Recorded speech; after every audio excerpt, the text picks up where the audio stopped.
Ajouter de la texture à vos fonds ou à vos éléments graphiques permet de leur donner une profondeur qui contribue à constituer une animation vivante et réussie. Dans ce tutoriel, je vais vous montrer deux moyens d'animer directement des textures sur After Effects. La première méthode utilisera plusieurs images, alors que l'autre n'en utilisera qu'une seule. En bonus, je vous montrerai également un plugin qui permet de réaliser toutes ces opérations beaucoup plus rapidement et qui s'avère très utile si vous devez appliquer régulièrement des textures à vos animations.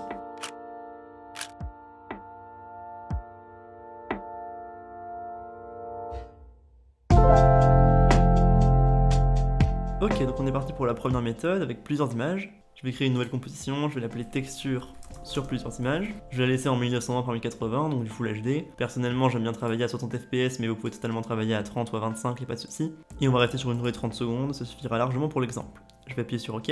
Donc maintenant, on va commencer par créer le fond sur lequel on va appliquer la texture. Donc pour ça, il va falloir créer un nouveau solide de fond. Donc je vais faire un clic droit ici et je vais aller dans Nouveau, Solide.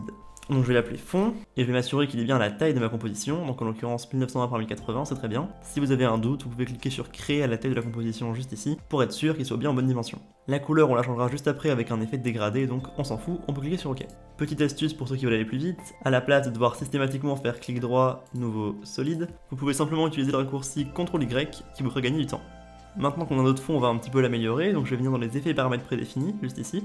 Si vous n'avez pas cette fenêtre, vous pouvez la retrouver en allant dans Fenêtre, Effets et paramètres prédéfinis. Et donc on va venir lui appliquer l'effet Gamme des dégradés. Je vais sélectionner mon fond, je vais double-cliquer sur Gamme des dégradés, et l'effet va être appliqué automatiquement. Vu qu'on va simplement copier le fond que j'avais fait pour l'introduction de cette vidéo, j'ai noté les couleurs précises dont on avait besoin pour notre dégradé de orange, donc elles sont juste là. Donc je vais les copier. La première va là, on avait un orange clair pour le haut, et une couleur qui tire plus vers le ocre pour le bas. Donc maintenant on a un dégradé qui va de haut en bas, mais moi je préférais que ce soit un dégradé en diagonale qui aille d'en haut à gauche et qui descende en bas à droite. Donc pour ça on peut modifier le point de départ, c'est le petit point qu'on voit juste là.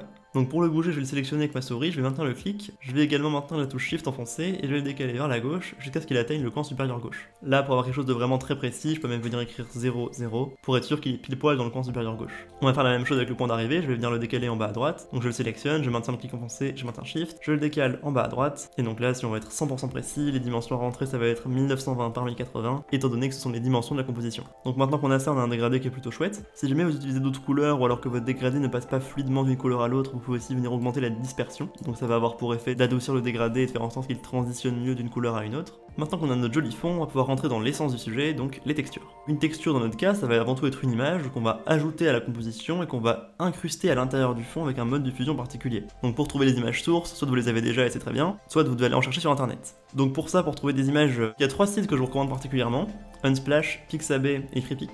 Ces deux sites là c'est principalement des sites de photographie en fait, où toutes les images sont libres de droit, donc vous pouvez par exemple ici taper Paper Texture pour texture de papier, et donc vous allez avoir plein de textures de papier, donc vous pouvez facilement télécharger celle qui vous intéresse. Pixabay ça marche globalement de la même manière, hein, c'est un site de photographie, je dirais qu'il est un petit peu moins utile pour les textures mais c'est quand même cool d'aller regarder dessus. Par exemple si on reprend ici une texture de papier, on voit qu'on a quelques très jolies textures qu'on va pouvoir utiliser. Et puis ensuite Freepik c'est probablement là que vous en trouverez le plus, parce que c'est vraiment un site qui est 100% conçu pour fournir des fichiers que vous pourrez utiliser dans des créations, dans des projets commerciaux, etc. Donc si encore une fois je viens de taper Paper Texture, vous allez en avoir plein. Voilà, vous pouvez chercher par exemple une texture de ciment, donc Cement Texture, voilà, une texture de bois, il y en a plein. Le truc avec Freepik c'est que contrairement aux deux autres sites, vous devez créditer les auteurs, sauf si vous souscrivez à un abonnement payant, mais sinon l'attribution est requise. Donc voilà, ça c'est vraiment 3 bons sites pour chercher des textures. Vous avez les liens des 3 sites en description, je vous laisserai aller télécharger les images qui vous intéressent. Je vous recommande d'en prendre au moins 5 pour pouvoir suivre ce tutoriel correctement, parce qu'en dessous de 5, ça va quand même fort se voir que vous répétez tout le temps les mêmes images. Donc moi en préparant ce tutoriel j'ai fouillé un peu et j'ai déjà au préalable téléchargé 5 textures de ciment sur ces 3 sites. Donc je vais les importer dans After Effects. Pour ça rien de plus simple, on va venir dans le panneau projet ici, on va ouvrir l'explorateur de médias, je vais sélectionner les 5 textures que je veux importer et je vais venir les copier à l'intérieur du panneau. On a donc les 5 textures qui sont importées et là on voit que ça commence à devenir un petit peu fourre-tout dans mon panneau projet. Il y a des textures, des compositions, des solides. Donc pour ça on va créer des dossiers pour que ce soit plus propre. Donc je vais venir créer un nouveau dossier, je vais l'appeler texture. Je vais sélectionner toutes les textures et je vais l'importer à l'intérieur. Et pour aller au bout, je peux créer un nouveau dossier, je vais l'appeler composition. Et je vais venir glisser ma composition à l'intérieur, comme ça, tout est bien propre. Ok, donc maintenant que j'ai mes textures qui sont importées, je peux venir prendre mon dossier et l'importer à l'intérieur de ma composition. Maintenant, on va encore sélectionner nos textures. Donc je clique sur la première et sur la dernière en maintenant la touche Shift. Ça me permet de sélectionner les 5 textures. Je fais clic droit, précomposition, et je vais l'appeler texture encore une fois. Donc je vais ouvrir ma composition texture, et là ce qu'on va vouloir faire, c'est tout simplement créer l'animation de notre texture. Mettons que je veuille que ma texture elle soit animée à 10 images par seconde. Étant donné que la cadence de ma composition c'est 60 images par seconde, et bien je vais vouloir que chaque texture dure 6 images, pour que donc les 6 images fois 10 images par seconde me donnent les 60 images par seconde de ma cadence. Donc pour ça, rien de plus simple, je vais me décaler de 6 images. Donc je maintiens la touche CTRL ou commande sur Mac et je me déplace avec la flèche de droite. 1, 2, 3, 4, 5 et 6. Maintenant je sélectionne mes 5 textures, je recule d'une image pour arriver sur la 5ème, et j'exécute le raccourci Alt $, ou option $ sur Mac. Et ce que fait ce raccourci, c'est qu'il va couper les calques sélectionnés sur l'image juste après la tête de lecture, donc ici.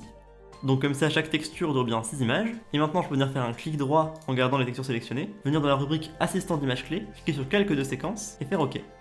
Concrètement, cette fonctionnalité, elle sert juste à empêcher des calques de se chevaucher. Et donc le deuxième va commencer à la fin du premier, le troisième à la fin du deuxième, et ainsi de suite. Et donc comme ça, j'ai pu décaler mes calques pour créer mon animation. Maintenant que c'est fait, je vais venir sur la 29e image, je vais appuyer sur la touche N pour qu'il me réduise la zone de travail, donc la petite zone en bleu, à l'image juste après, donc la 30e. Je vais venir faire un clic droit sur la petite barre grise ici, et je vais cliquer sur réduire la composition à la zone de travail. Donc ça va avoir pour effet de réduire la composition à une durée de 30 images. Et maintenant, sans faire de composition, on a bien ici une texture qui s'anime convenablement, chaque texture suivant l'autre avec exactement la même durée. Donc c'est impeccable, mais du coup si on retourne dans la composition principale, on voit qu'ici, la composition a été réduite à 30 images. Et nous on a envie d'avoir une texture qui va pouvoir s'appliquer sur toute la composition, pas juste 30 images. Donc pour la rallonger, on va venir faire tout simplement un clic droit à nouveau sur texture, on va aller dans temps, activer leur mappage temporel, et on va avoir deux images clés qui se créent. La première image clé c'est le début de la composition, et la dernière c'est la fin. Pour demander à After Effects de boucler indéfiniment cette composition, on va utiliser ce qu'on appelle une expression, c'est-à-dire un petit bout de code. Ça va être très simple, pour faire ça je vais maintenir la touche Alt ou Option enfoncée, et je vais cliquer sur le chronomètre juste ici.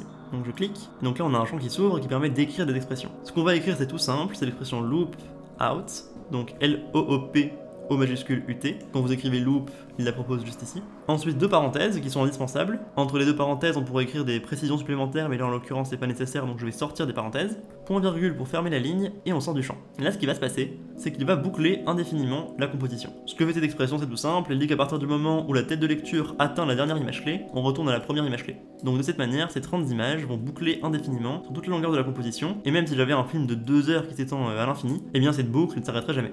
Donc c'est parfait, c'est ce qu'on voulait faire. Donc maintenant on va vouloir incruster notre texture dans notre fond. Donc pour ça on va utiliser un mode de fusion. Pour ça on va venir chercher ici la colonne mode. Et on va passer de normal à produit, qui va avoir pour effet de retirer les blancs de l'image et de garder les noirs. Et donc comme ça les parties noires de l'image sont incrustées sur notre fond. Donc voilà pour l'essence de la première technique, c'était pas très compliqué. Maintenant vous dites peut-être quand même que c'est une texture qui est vachement présente et qu'on voudrait avoir quelque chose de plus subtil. Il y a deux choses qu'on peut faire pour changer ça. Premièrement ici j'ai eu la chance d'avoir des textures qui se ressemblent quand même à peu près toutes. Il n'y en a pas une qui est beaucoup trop contrastée par rapport à une autre. Concrètement c'est des motifs similaires donc il n'y a pas eu trop de problème. Cependant si vous avez des textures très différentes, il va falloir égaliser les images. Ça veut dire qu'on va venir cliquer sur chaque image, on va venir dans les effets paramètres prédéfinis, et on va aller chercher le paramètre niveau. On double-clique dessus, et on se retrouve avec ceci. Sans trop rentrer dans les détails de cet effet qui est assez complet et qui est utilisé dans plein de branches d'After, vous avez ici un diagramme, donc ce qu'ils appellent l'histogramme, qui vous montre à quel niveau de noir et de blanc il y a le plus de données.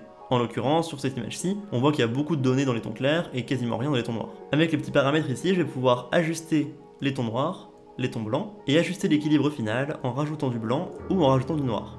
Cet effet il est très utile pour faire des ajustements comme ceci, et donc sur cette image par exemple, je pourrais trouver qu'il n'y a pas assez de contraste, donc je vais avoir envie de rajouter du contraste en écrasant le premier paramètre. Mais en contrepartie, là l'image va être beaucoup trop noire, du coup je vais venir rajouter du blanc grâce au deuxième paramètre. Et donc comme ça, j'ai une image qui est légèrement plus contrastée. Maintenant je vais vouloir que ça soit similaire sur les autres calques, parce que tout simplement si j'ai une image qui est très contrastée comme par exemple ceci, et que les autres sont assez insipides, et bien quand je vais avoir ma texture, vous allez avoir une image qui va complètement ressortir des autres et ça va complètement casser l'animation. Donc il faut toujours équilibrer, c'est ce que je vais faire maintenant. Sur la deuxième texture, je vais un peu augmenter le contraste parce que c'est un fond qui est assez plane, et je vais diluer un peu plus de blanc. Sur le troisième pareil, je vais probablement un peu augmenter le contraste. Notez bien qu'il faut essayer de ne pas trop manger d'informations en poussant les curseurs là où il y a beaucoup de blanc, parce que sinon vous allez perdre des données, et donc il y a des pixels qui vont devenir 100% blancs et des pixels qui vont devenir 100% noirs, et on va perdre de l'information. C'est ce qui se passe ici, là vous avez des espèces de grandes marées de pixels complètement blancs et complètement noirs. On a perdu beaucoup d'informations par rapport à ce qu'on avait initialement. Donc voilà, je suis content avec les trois premières textures, je passe à la quatrième, et la cinquième pour finir. Voilà, donc maintenant j'ai des ajustements qui sont faits. Bon alors là franchement par rapport à ce qu'on avait de base ça change pas grand chose, mais si vous aviez des textures beaucoup plus prononcées, c'est vraiment important de faire ce travail de correction pour avoir vraiment des fonds qui vont être complètement uniformes. Maintenant qu'on a ajusté toutes nos images, on a quand même envie de pouvoir modifier un petit peu l'intensité de la texture et donc potentiellement de la rendre plus ou moins présente. Donc pour ça on va à nouveau utiliser un effet niveau que je vais revenir chercher ici, double-cliquer. Donc là on va pouvoir agir sur notre texture globalement. Et donc tout simplement avec le deuxième paramètre on va pouvoir ici rajouter un peu de blanc dans notre image et donc avoir une texture qui va être beaucoup plus diffuse. Donc là par exemple voilà je trouve que la texture est pas mal, on la remarque bien sans qu'elle ne prenne complètement possession de tout l'écran. Et donc vous pouvez à chaque fois ajuster ça avec cet effet niveau qui est vraiment très pratique. Un autre effet qu'on peut éventuellement rajouter si on en a besoin c'est l'effet noir et blanc, qui va permettre d'être sûr que les textures sont bien en noir et blanc. Alors parfois vous voudrez potentiellement que de la couleur transparaisse à travers vos images et à ce moment-là il n'y a pas de souci. Personnellement c'est pas mon cas, je veux qu'il y ait uniquement du noir qui puisse transparaître. Et donc pour ça je vais simplement définir à 0 tous les paramètres de cet effet, de sorte à être vraiment 100% sûr que ma texture soit en noir et blanc. Et donc voilà comment on a en seulement quelques minutes créé une texture qui loue parfaitement. Et donc maintenant on a un fond qui est beaucoup plus habillé. Si je viens d'écrire par exemple abracadabra, que je le centre et que je duplique la composition texture, eh bien je pourrais également texturer le texte. Donc je vais simplement venir prendre ma composition texture, je vais aller dans la colonne application d'un cache, je vais prendre le petit escargot et je vais sélectionner le texte abracadabra. Donc comme ça la texture ne sera visible que là où il y a le texte abracadabra. Ça permettra de faire en sorte que le fond ne soit pas doublement texturé. Je vais à nouveau rendre visible mon texte, et donc maintenant le texte s'anime avec le reste. Pour lui donner un peu plus de personnalité, je pourrais déjà le diluer un peu plus pour que le texte reste bien clair, et puis ensuite décaler un petit peu la texture et la rallonger, pour que les images n'apparaissent pas exactement au même moment et que ça fasse moins mécanique. Donc voilà à peu près tout ce qu'il y a à savoir sur la première méthode, qui est vraiment très efficace quand vous devez appliquer rapidement une texture à partir de plusieurs images.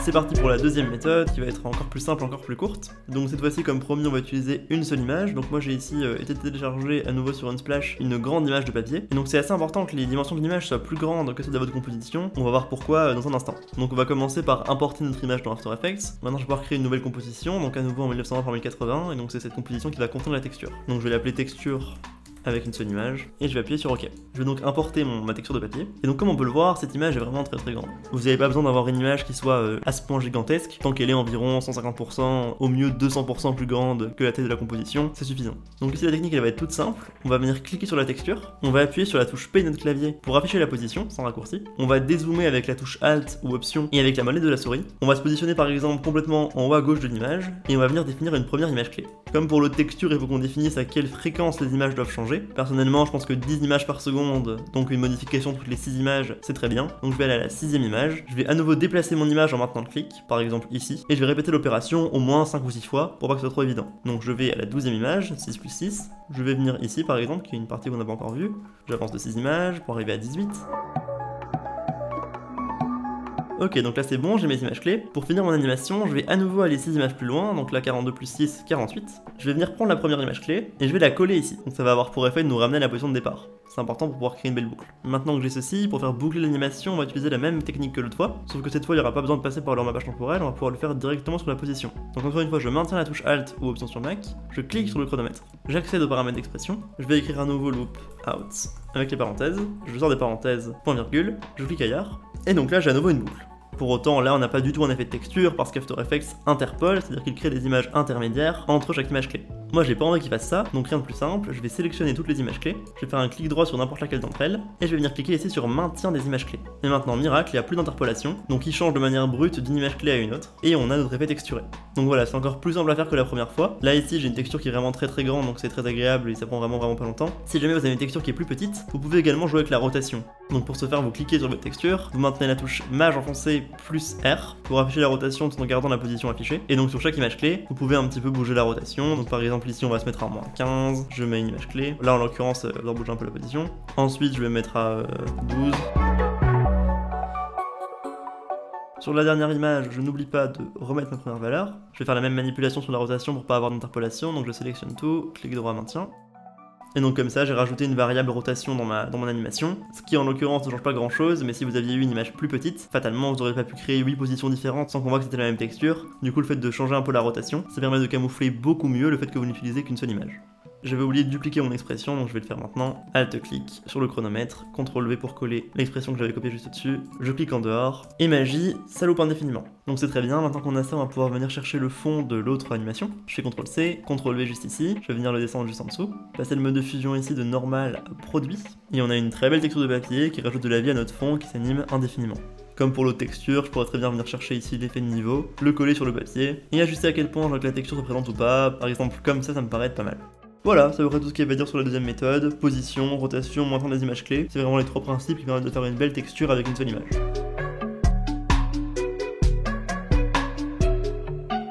Pour finir cette vidéo, je voulais faire un petit bonus pour parler d'un plugin qui permet de faire toutes ces opérations beaucoup plus rapidement et que je vous recommande d'acheter si jamais vous devez très régulièrement faire ce genre de travail. C'est bien pour s'entraîner de le faire plusieurs fois manuellement, mais c'est vrai que quand vous devez tout le temps texturer un fond, un texte, etc., c'est un travail manuel qui prend quand même un petit peu de temps tous les jours et dont on pourrait se passer. Et donc c'est pour ça que ce plugin, Texture Looper, est vraiment pratique puisqu'il permet de faire tout ce travail en vraiment un clic. Un dossier complet de texture déjà retouché pour qu'elle soit parfaitement uniforme et fournie avec. Donc mettons que je veux par exemple une texture de tissu de textile, j'ai simplement à l'importer, donc je vais dans Fichier, Importer fichier multiple. Je vais ici sélectionner le dossier de texture qui m'intéresse, je vais cliquer sur Importer le dossier, et donc ici je vais avoir un dossier texture avec toutes les textures intégrées, notamment ici les textures de textile qui m'intéressent. Donc je vais créer une nouvelle composition, encore une fois 1920-1080, je vais l'appeler ici Texture Looper pour vous montrer.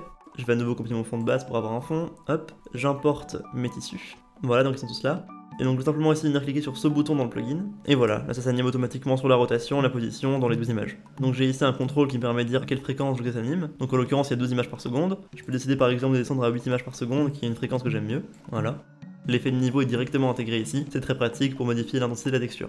Donc maintenant je vais passer ici le mode de fusion encore une fois en produit. Et je trouve que c'est beaucoup trop sombre, donc je vais à nouveau l'éclaircir un petit peu. Voilà, aux alentours de ceci. Et donc là encore une fois, littéralement en quelques secondes, j'ai une très belle texture de tissu qui va boucler indéfiniment. C'est vraiment gâtant énorme, et en plus ça marche sur n'importe quelle texture. Même si vous avez qu'une seule image qui est relativement petite, il va se débrouiller avec la rotation et la position pour faire quelque chose de correct. Donc c'est vraiment un plugin intéressant si vous faites souvent ces manipulations et que vous voulez accélérer votre rythme de travail. Si ça vous intéresse, du coup je vous mets le lien du plugin et d'une vidéo qu'il présente en description. Vous avez maintenant tout ce qu'il vous faut pour animer des textures, peu importe la méthode que vous choisissez. Bon courage, si vous avez des questions, n'hésitez pas à me les poser en commentaire, et abonnez-vous pour de nouvelles vidéos sur After Effects chaque semaine.